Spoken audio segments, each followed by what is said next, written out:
Selamat pagi anak-anak. Selamat pagi, Ibu. Bagaimana kabarnya hari ini? Baik, Ibu. Syukurlah kalau semuanya sehat. Apakah pagi ini sudah sarapan semua? Sudah, Ibu. Baguslah kalau sudah sarapan semua supaya bisa fokus saat kita belajar nanti.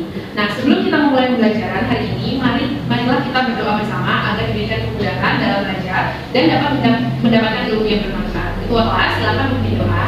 Baik, Bu. Mari teman-teman sebelum kita mulai pelajaran pada hari ini, alangkah baiknya kita berdoa menurut agama dan kepercayaan masing-masing. Berdoa boleh. Berdoa selesai.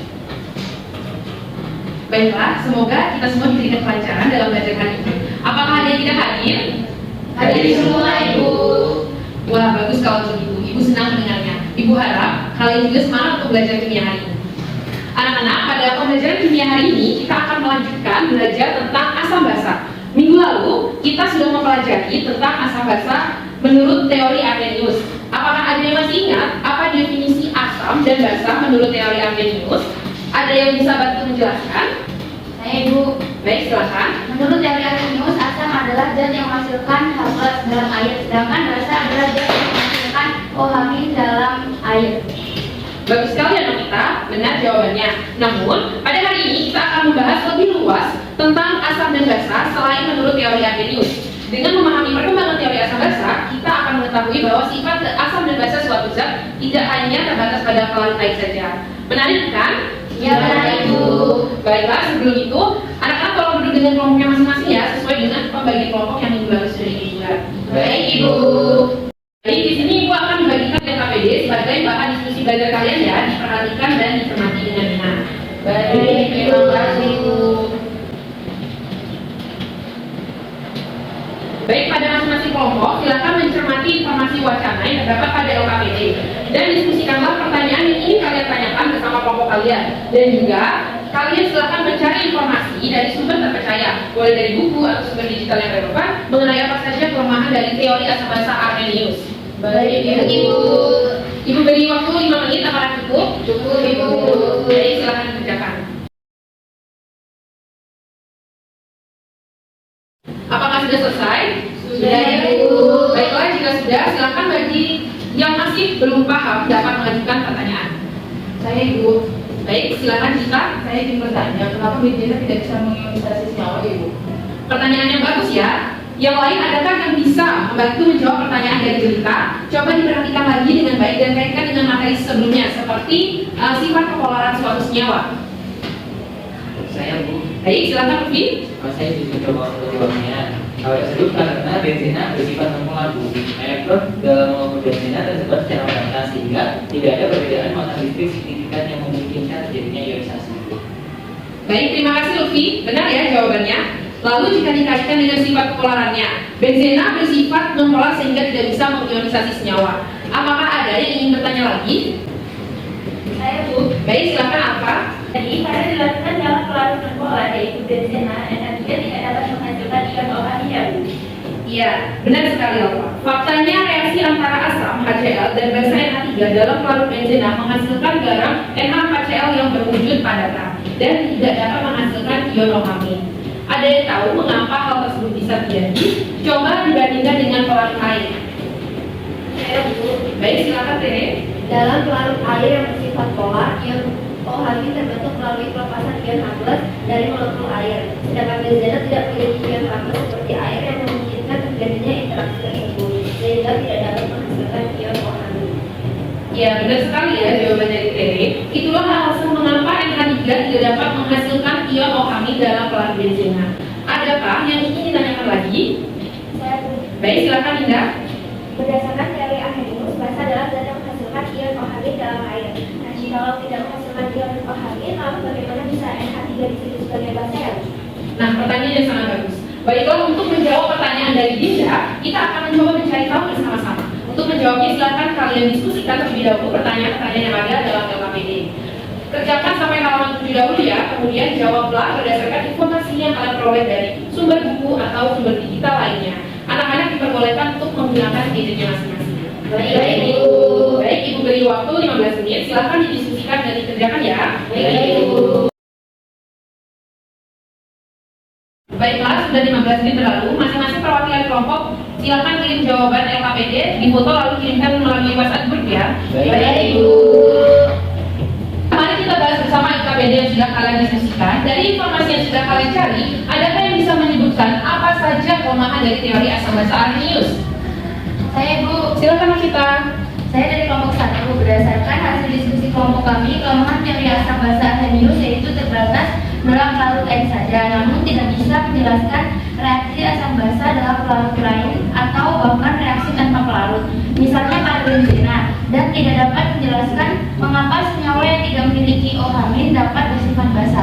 Oke, benar sekali ya jawaban dari kita. Karena teori asam basa Arrhenius memiliki beberapa kelemahan, maka muncullah teori baru mengenai asam dan basa yang lebih luas dan mampu menjawab kelemahan dari teori asam basa Arrhenius serta dapat diaplikasikan pada semua jenis pelarut termasuk air.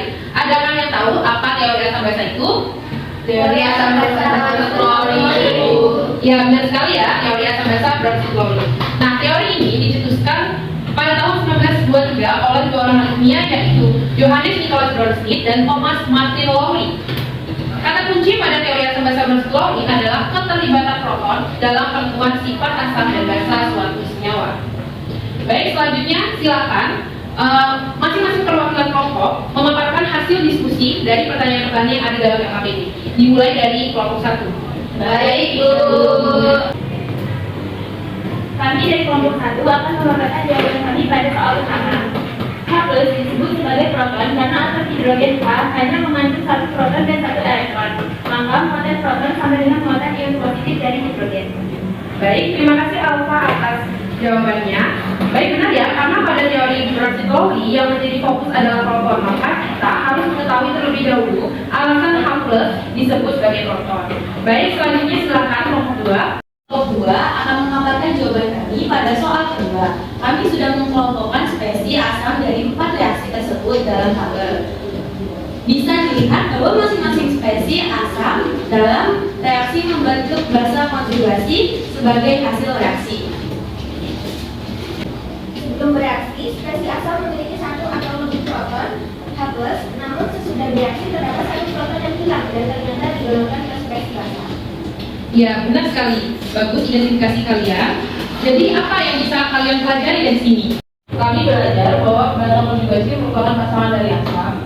Asam mendonorkan proton basa lalu untuk basa konjugasi yang sudah hilang satu proton di bawah. Baik, bagus sekali ya pemahaman kalian. Selanjutnya untuk kelompok 3, silakan.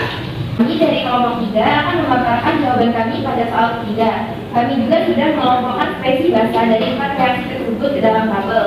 Masing-masing spesies basa dalam reaksi membentuk asam konjugasi sebagai hasil reaksi. Sebelum bereaksi, spesies basa memiliki 2 atau lebih proton dan ada juga yang tidak memiliki proton H+, namun sesudah bereaksi terdapat satu proton yang diterima dan ternyata didolorkan dari spesies asam.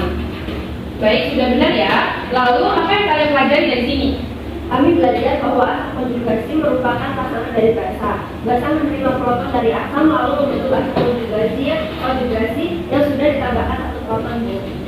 Baik, silakan duduk kembali ya. Baiklah, terima kasih kepada semua kelompok yang sudah memaparkan hasil diskusinya dengan baik. Ternyata kalian sudah memahami dengan baik apa itu asam dan basa serta asam basa konjugasinya menurut teori asam basa Bronsted-Lowry. Sekarang dari semua yang telah kita pelajari, apa yang bisa kita simpulkan? Pengertian asam dan basa dan juga basa konjugasi menurut teori Bronsted-Lowry. Saya Bu. Baik, silakan Lutfi. Jadi menurut teori Bronsted-Lowry, asam adalah spesies yang memberikan donor proton, sedangkan basa adalah spesies penerima atau akseptor proton. Bagus sekali ya kesimpulannya. Lalu apa pengertian dari asam basa konjugasi? Saya Ibu, menurut teori Bronsted-Lowry, asam konjugasi dari suatu basa adalah spesies yang terbentuk ketika suatu proton H+ ditambahkan ke basa tersebut. Sedangkan pada basa konjugasi dari suatu asam adalah spesies yang terbentuk ketika satu proton H+ pindah dari asam tersebut. Ya, tepat sekali ya jawaban dari cerita. Saya senang sekali kalian bisa menyimpulkan definisi asam dan basa menurut teori Bronsted-Lowry dengan baik dan benar. Izin bertanya, Bu. Ya, Dinda.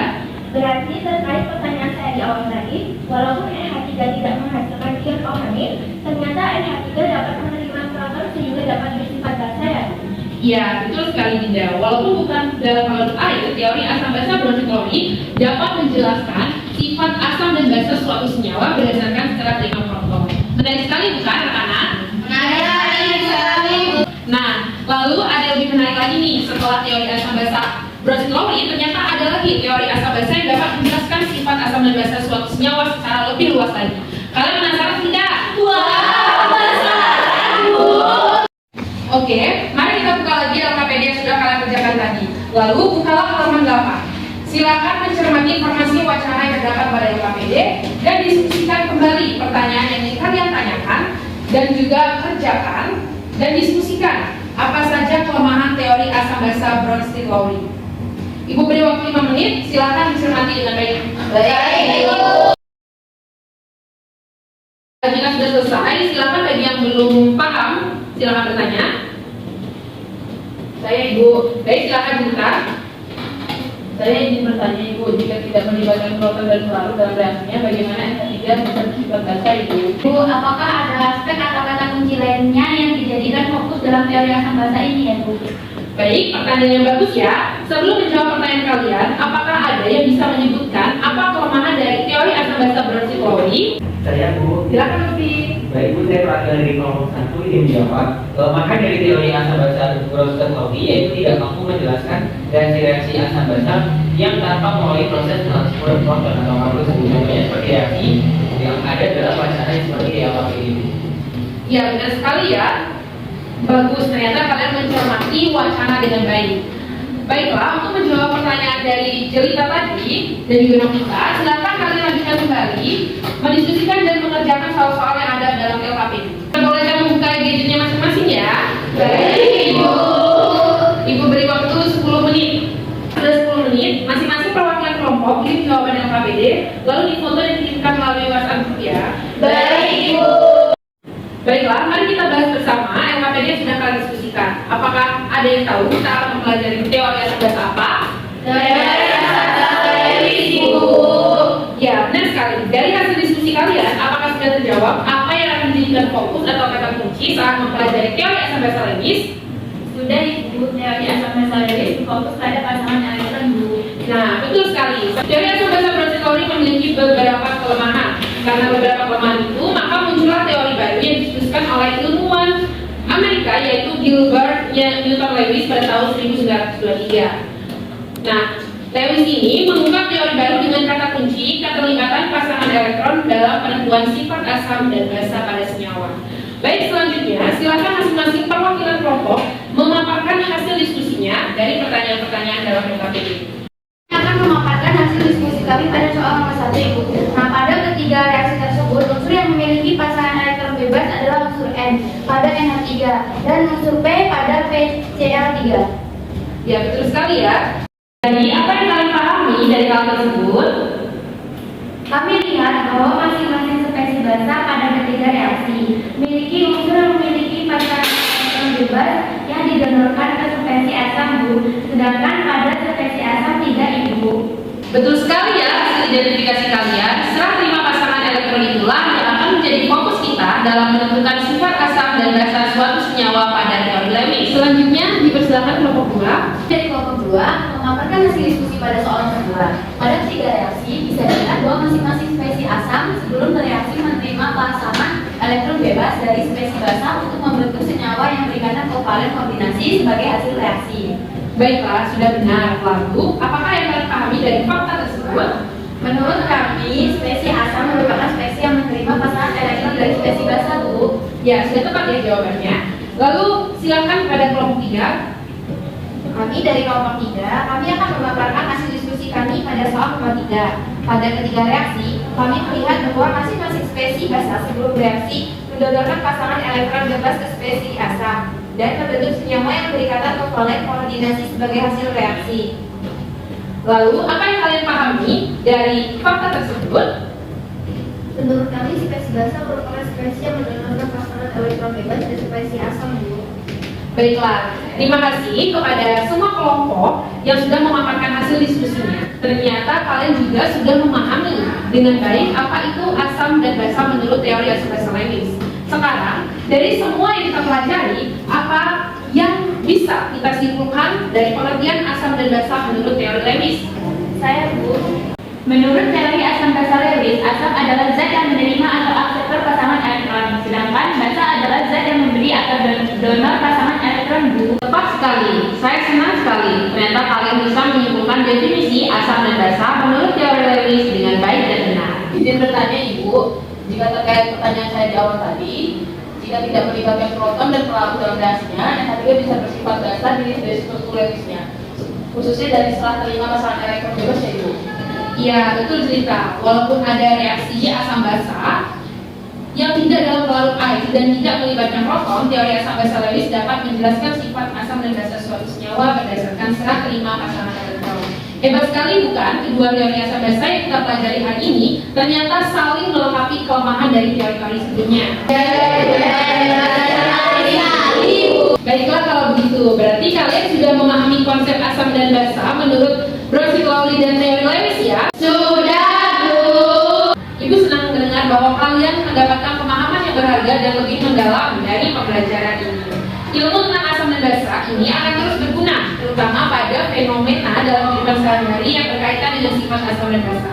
Teruslah bersemangat dalam belajar dan jangan pernah takut untuk bertanya. Kalian semua luar biasa. Baiklah, saya akhiri pembelajaran pada hari ini. Selamat beristirahat, sampai jumpa di pertemuan berikutnya. Selamat pagi semuanya. Selamat pagi.